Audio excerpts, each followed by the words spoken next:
आज भी पाकिस्तान को उन्होंने अपना एक पनिश करने के मूड में लग रहा है। अमेरिका जो है वो is not completely aligned with Pakistan, कि अगर आपने वाजे और कंप्रीहेंसिव अपनी को पॉलिसी ना अख्तियार की तो खुदा ना करे कि आपके ऊपर सैंक्शंस और एम्बार्गो लगे, लेकिन उसका मूड बनता नजर आ रहा है। और उसमें की फैक्टर होगा Indian appointments, Indian lobby, Indian diaspora इन वॉशिंगटन डीसी। इंडिया के फॉरेन मिनिस्टर और डिफेंस मिनिस्टर वॉशिंगटन आ रहे हैं और उनको जो है वो कोई डिफेंस इक्विपमेंट के हवाले से कुछ सुना $3 अरब की जो इक्विपमेंट ड्रोन्स भी वो खरीद रहे हैं। वज़ीर आज़म साहब अपनी हर चीज को कंपेयर करते हैं इंडिया के साथ और बांग्लादेश, कभी जयशंकर के साथ भी कंपेयर करके देखो। एक अमेरिकन गाहक है उनका और एक उनसे पैसे मांग रहा है, तो उन्होंने जाहिर जो पैसे मांगने वाले को जिस तरीके से ट्रीट करना चाहिए वो कर रहे हैं। वो उनका कस्टमर है, वो उनका पार्टनर है अगेंस्ट चाइना, वो ट्रेड में उनका पार्टनर है, वहां से उन्हें कोई थ्रेट नहीं है। आपके साथ आपने हमेशा डबल गेम खेल के अपना सारा जो सत्यानाश जो पाकिस्तान को तालिबान के साथ में ला देना, हम उनकी मदद कर रहे हैं, जबकि इंडिया को इस लिस्ट से निकाल देना और कहना कि हालांकि इंडिया के हवाले से उनको बहुत ज्यादा जो रिकमेंडेशंस भी दी गई थी, लेकिन इसके बावजूद उन्होंने निकाल दिया। सुनने में आ रहा है कि अगले महीने 2+2 डायलॉग हो रहा है, जिसमें इंडिया के फॉरेन मिनिस्टर और डिफेंस मिनिस्टर वॉशिंगटन आ रहे हैं और उनको जो है वो कोई डिफेंस इक्विपमेंट के हवाले से कुछ सुना $3 अरब की जो इक्विपमेंट ड्रोन्स भी वो खरीद रहे हैं। क्या आप समझते हैं ये अमेरिका से असला खरीदने की वजह से इंडिया को ये प्रेफरेंशियल ट्रीटमेंट दिया जा रहा है और पाकिस्तान का क्योंकि अब वो स्टेक नहीं रहे तो पाकिस्तान को कॉन्टिन्यूसली पनिश किया जा रहा है? आप कैसे देखते हैं इसको सर? मैं मुसलसल वार्न करता रहा हूं पाकिस्तान को कि पाकिस्तान को इंडिया वॉशिंगटन डीसी में बहुत आगे है। व्हाइट हाउस की ईयर्स एंड आईज जो है वो इंडियन डायस्पोरा और इंडियन लॉबी है और इंडियन अपॉइंटमेंट्स हैं, लेकिन इस पे कोई तवज्जो किसी ने ना दी, ना डिप्लोमेटिक मिशन ने दी, ना आपकी फॉरेन पॉलिसी। आपको इंटरनल इश्यूज ऐसे रहे हैं कि आपके जो फॉरेन मिनिस्टर साहब हैं वो लोकल सियासत में ज्यादा इंटरेस्टेड है versus in the foreign policy में। वो आपके जो सवाल से जिस तरीके से मैं कंट्राडिक्ट करना चाहूंगा, आपको ये पता होगा कि S-400 S-500 जब रशिया से लिया है तो जब टर्की ने S-400 लिया था तो उस पर सैंक्शंस की बात की अमेरिका ने, उस पर एम्बार्गो की बात की, लेकिन जब इंडिया ने लिया तो उन्होंने खामोशी इख्तियार की। तो इसकी वजूहात क्या है आपको क्लियर नजर आ रहा है कि उसी तनाजर से, उसी लेंस के साथ आज भी पाकिस्तान को उन्होंने अपना एक पनिश करने के मूड में लग रहा है। अमेरिका जो है वो is not completely aligned with Pakistan. और उसमें यहां मैं कुछ चीजें और बताना चाहूंगा, आगे फ्यूचर में हमारी फॉरेन पॉलिसी कहां जा रही, हमारे हालात कहां जाएंगे। हालात इस तरीके से हैं, अगर आपको याद हो कि 22 सेनेटर रिपब्लिकन सेनेटर थे जिन्होंने एक बिल पेश किया था, जो मैंने बल्कि यहां तक कहा था कि मुझे लगता है वो बिल ड्राफ्ट करने वाला भी कोई इंडियन अमेरिकन था। उसमें बिल्कुल पाकिस्तान को एक कॉर्नर करना, निशाना बनाने की कोशिश की गई। उसमें नॉर्दर्न अलायंस की भी, आप पिछली बातें छोड़े, रीसेंट नॉर्दर्न अलायंस के साथ भी पाकिस्तान को अक्यूज किया गया। और उसमें बिल्कुल उन्होंने इल्जाम सारा लगाया था कि अफगानिस्तान में जो कुछ भी हुआ है वो पाकिस्तान ने किया है। अब वो 22 सेनेटर्स जो है वो कहां जा रहे हैं आगे मैं बताना चाहूंगा कि 2022 में मिड टर्म इलेक्शन है, हाउस और सेनेट दोबारा चांसेस है रिपब्लिकन होंगे, और 2024 में पलड़ा जो दूसरी तरफ टर्न लेगा और रिपब्लिकन प्रेसिडेंट आएगा। तो इन 3-4 सालों में जो पिछले 3 साल हैं, अगर इसमें पाकिस्तान ने कैचअप ना किया तो वही सेनेटर अपना जब पावर में आएंगे तो वो अपने चीजों का हिसाब मांगेंगे। उसमें पाकिस्तान की तैयारी मुझे नजर नहीं आ रही है। पाकिस्तान ने कभी अपनी फॉरेन पॉलिसी को और वॉशिंगटन डीसी में अपने हालात को कभी सीरियस नहीं लिया, और उसी की वजह से ये सारे कॉन्सिक्वेंसेस हैं।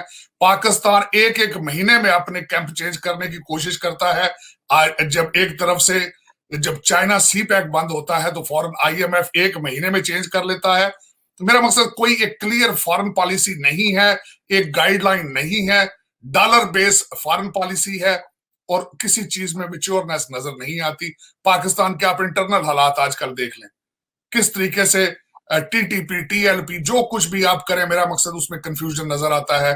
और उसी की वजह इसी वो बिल्कुल उसी तरीके से उसी तनाजर से जो हमारी पाकिस्तान की फॉरेन पॉलिसी है वो भी कंफ्यूजन और बौखलाहट ज्यादा नजर आती है। और उसी की वजह से जिस तरीके से, बल्कि आपको पता होगा कि पिछले अरसे में यहां से ये भी एक्यूज किया गया था कि अंडर एज लोगों को पाकिस्तान में आर्मी में भर्ती किया जाता है और उसमें तो दरअसल हकीकत ये है कि अगर आपने वाजे और कंप्रीहेंसिव अपनी को पॉलिसी ना अख्तियार की तो खुदा ना करे कि आपके ऊपर सैंक्शंस और एम्बार्गो लगे, लेकिन उसका मूड बनता नजर आ रहा है और उसमें की फैक्टर होगा Indian appointments, Indian lobby, Indian diaspora इन वॉशिंगटन डीसी।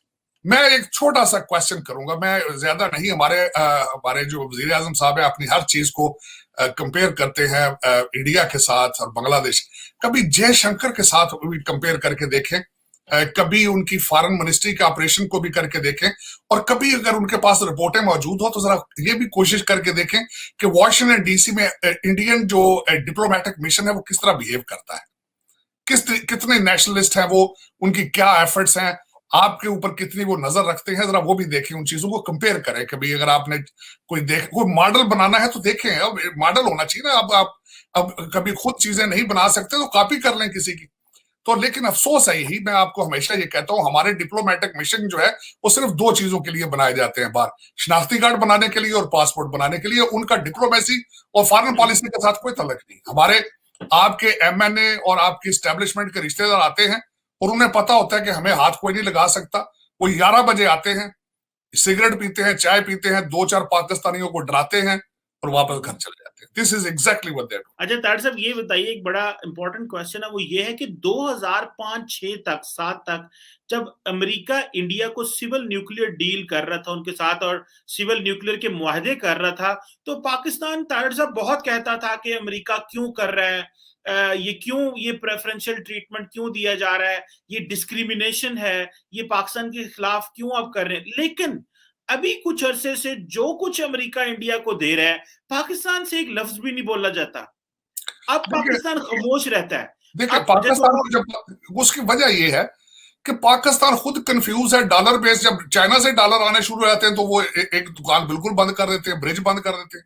इधर से डॉलर बंद हुए तो इस वक्त पूरी try full fledge Saudi Arabia से कहा जा रहा है कि हमें वापस अमेरिकन कैंप में लेके आया जाए। इस वक्त बिल्कुल वही ट्राई हो रही है। तो उसमें जब देखें ना, और दूसरा सबसे बड़ा एक जो तनाजर दो कंट्रीज का अगर देखा जाए तो एक अमेरिकन गाहक है उनका और एक उनसे पैसे मांग रहा है। तो उन्होंने जाहिर जो पैसे मांगने वाले को जिस तरीके से ट्रीट करना चाहिए वो कर रहे हैं।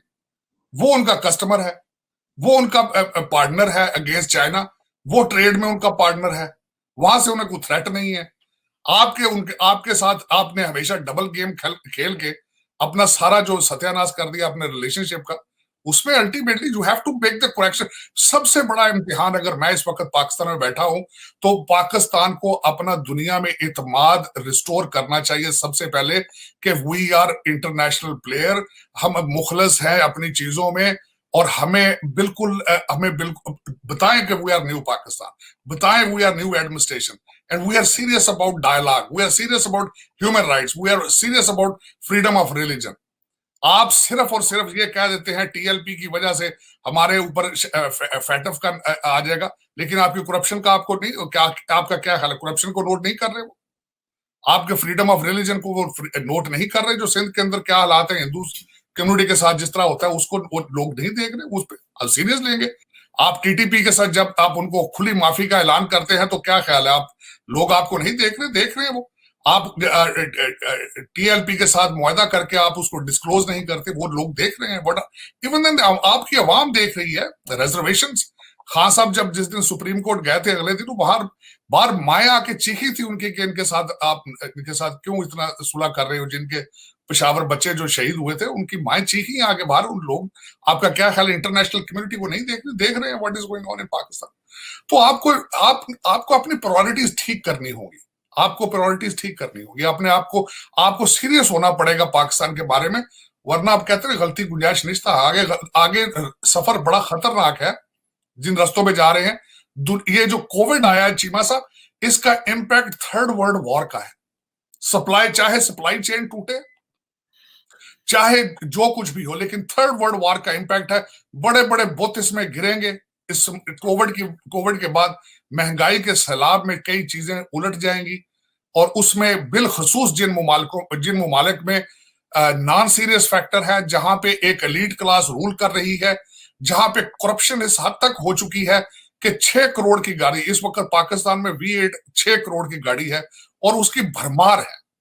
लोग इस तरह लेते हैं जिस तरह कैंडीज ली जाती है, और गरीब आदमी जो है वो 2 वक्त की बजाय 1 वक्त की रोटी पे आ चुका है।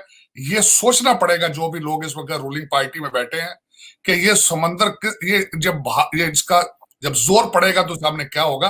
अभी तक उनके कहते हैं माथे पे बल भी नहीं है, लेकिन गलत बात है।